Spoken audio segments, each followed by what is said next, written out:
Cut the cut the salt, not the flavor. Interventions for reducing sodium intake. Today we will be discussing the health benefits related to a low sodium diet. We will learn how to read a nutrition label. We will look at the different food products to compare the amount of sodium, and at the end of the session, you will make a goal to help decrease the amount of sodium you eat on a daily basis.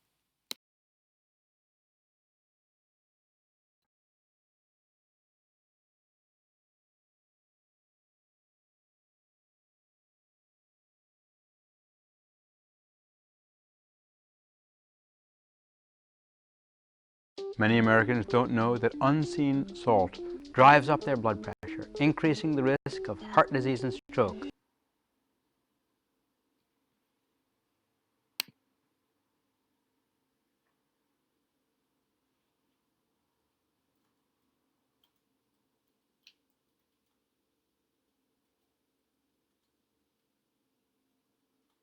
Many Americans don't know that unseen salt.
The Center of Disease Control states that 90% of Americans consume too much sodium.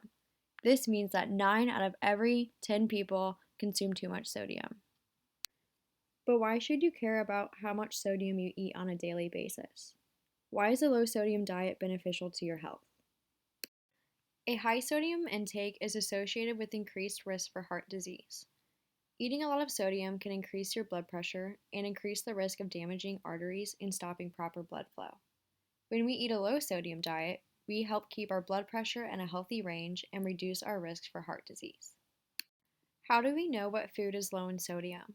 Well, first, we need to know that foods that are from the earth without any processing are low in sodium. Fruits, vegetables, and whole grains are naturally low in sodium. Meats without a curing process, which is an addition of salt to preserve the meat, are low in sodium. If foods are in a package or a can, we can look at the nutrition label. But doesn't reading labels take more time? Why is it important for you to understand nutrition labels? Once you read nutrition labels often, you get used to it, and it doesn't take that much time to see what's in your food. Looking at a nutrition label helps you see how much of a certain nutrient there is, and you're able to monitor the things that can hurt you when you eat them in excess long term. When we monitor the amount of sodium we eat, we can help decrease the risk of developing heart disease. Americans get about 70% of their daily sodium from processed and restaurant foods, so it's important to read the label. On the top left of the nutrition label, you will see the serving size. To the right of that is how many servings are in a food product. If you look below the serving size, about halfway down, you can see that the amount of sodium is in the product. A low sodium product is a product that has less than 140 milligrams sodium per serving. To the right of this, you can see the daily value, which is a percentage. For this example, you can see that if you eat one serving of this food product, you are eating 6% out of the 100% or less of sodium that is recommended in one day. You want to aim for less than 2,300 milligrams of sodium each day. Now that we have looked at the nutrition label, let's test our knowledge. How many servings are in this food product?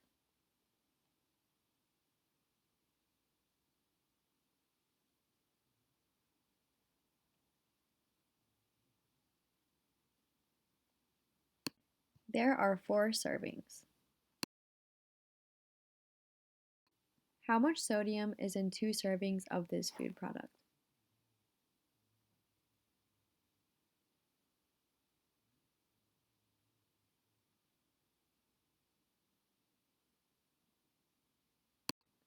There is 296 milligrams of sodium in 2 servings. Remember, this amount is for 1 serving. 148 plus 148 equals 296. Is this food product considered a low sodium product?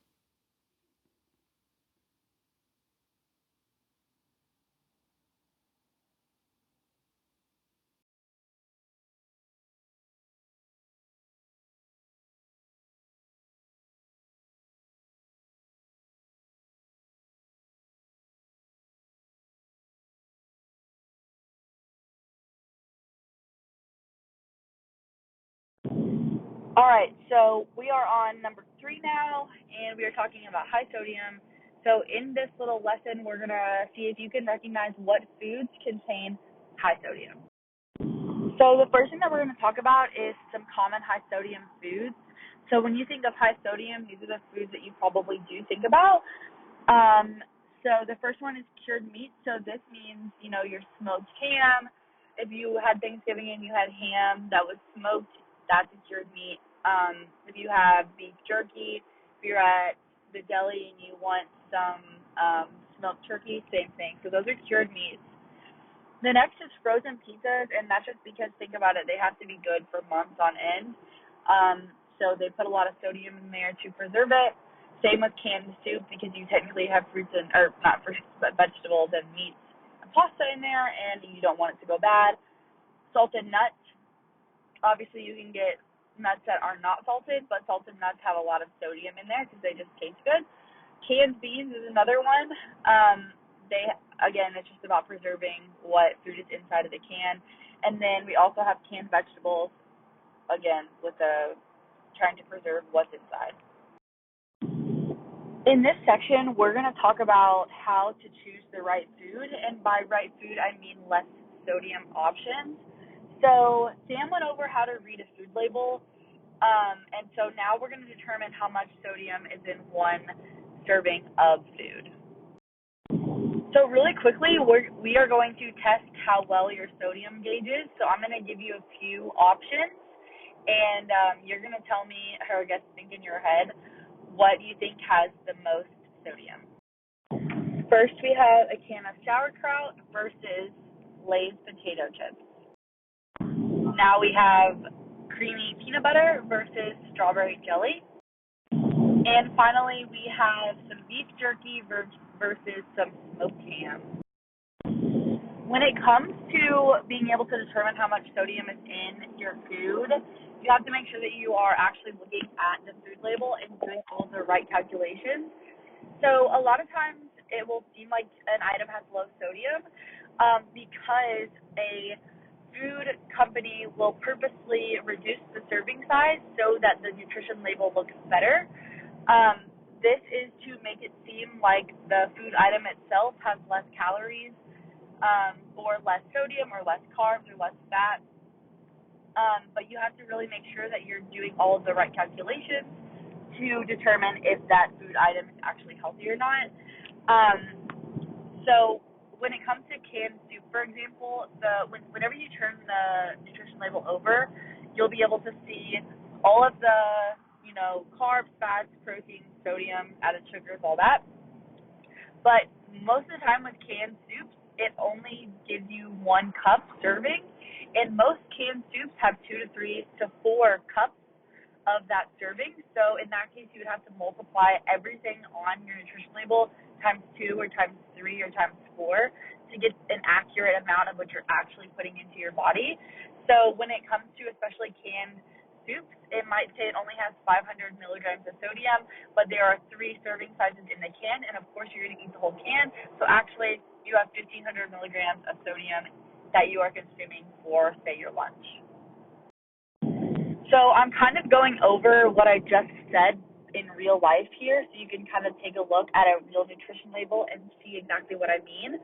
So you can see where the arrow says that the serving size is 1 cup. So that means that everything that is being read on this nutrition label only is half of what is actually in this whole entire can. And the reason I say half is because the servings per container is 2. So that would mean you would have to multiply everything on this back nutrition label times 2 to get an accurate measurement of what you are actually putting into your body if you consume the entire can. With cans of soup, usually people do consume the entire can, so that's why I say it's super important, especially with canned fruits, vegetables, and soups, to actually do all of the right calculations before you consume it. So like I said, everything on this you would need to double. So the sodium here is 690 milligrams for 1 cup, so 1 serving. But in total, it is 1,380 milligrams, which is way over half of what we are allotted for sort of, in quotes, healthy for the entire day. So now that we have kind of given you a little lesson about how to correctly calculate food levels and especially sodium levels, we're going to take a look at your answers and compare them with what you would actually think now that you have that information.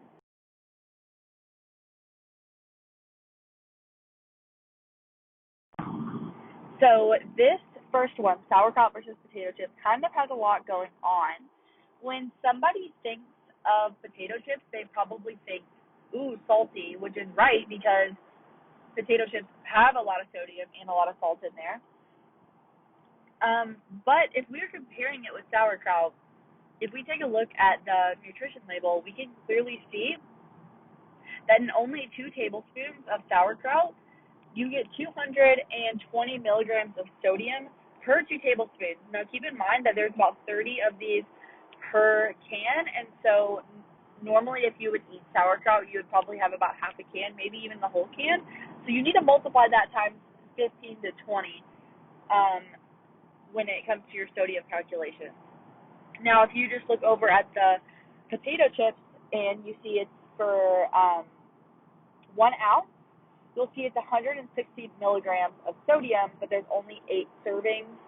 So per serving, the sauerkraut is definitely beating the potato chips, but also per amount that a normal person would eat, it also blows it out of the water. So in this case, sauerkraut definitely wins with more sodium.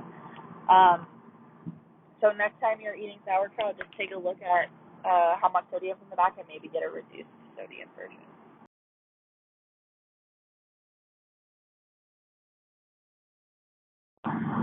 Now we're taking a look at peanut butter versus jelly. This one is kind of obvious because when you think of peanut butter, I don't know, I personally think of salt, and jelly is pretty sweet to me. So for Jif peanut butter, there's about 170 milligrams of sodium per 2 tablespoons versus Smucker's strawberry jelly has 0 milligrams of sodium. They just don't use salt to preserve their jelly. But you have to keep in mind that some jellies do use salt and some of them use a lot.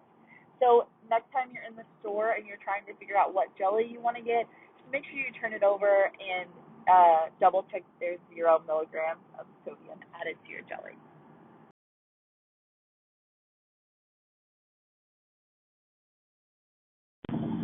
All right, now we are at the last one, and it's beef jerky versus smoked ham. You probably picked beef jerky winning, but that is just not the case.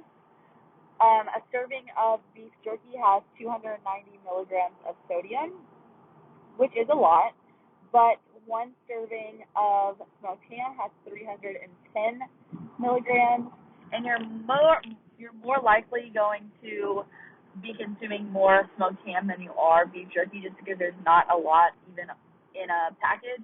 And that entire serving, if you look over at this nutrition label, the entire serving is the entire package. So 290 milligrams for that serving, which is only 1 serving in the package, whereas the smoked ham is 310 milligrams per 5 slices of ham, which is about 52 grams. Clearly, I would say I would eat more than 5 slices, especially in one sitting. Since it's only 13 grams of protein, so maybe multiply that times 2, and I already have over 600 milligrams of sodium in my sweat jam.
Here are some examples of goals.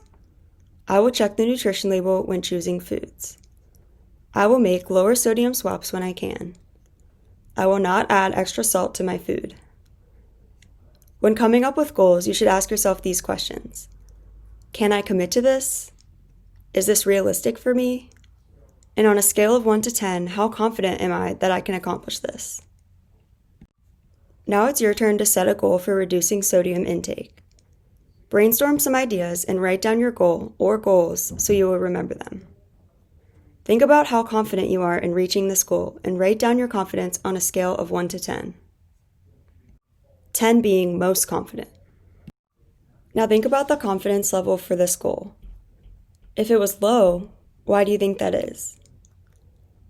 Think about what motivates you to become healthier, whether it be for yourself, your family, or even your pet. If you are still unsure about reaching your goal, maybe start out with something smaller. Do not feel like you have to make changes all at once. Even small steps can make a difference. If you are struggling or need help with goal setting, try to make your goal a SMART goal. To make a SMART goal, ask yourself these questions. Is my goal specific? If a goal is too broad, it may be overwhelming. Try to focus on one action or change. Is my goal measurable? How will I know if I am accomplishing my goal? Make sure your goal is easy to track. Writing it down can help with this. Is my goal attainable? Am I realistically able to reach this goal? Am I setting myself up for success or failure? Remember to start small. Is my goal relevant? Is reaching this goal going to help me reach my overall goals? Make sure your goal makes sense for what you are trying to accomplish. And finally, is my goal time-based? Did I set a time frame for when I want to accomplish this goal? Does this time frame make sense? Some goals may take longer than others, so don't be worried if you need to give yourself more time. Thank you so much for participating in this session. We hope that you were able to learn more about the health benefits of reducing sodium in your diet and how to set goals for reducing sodium intake.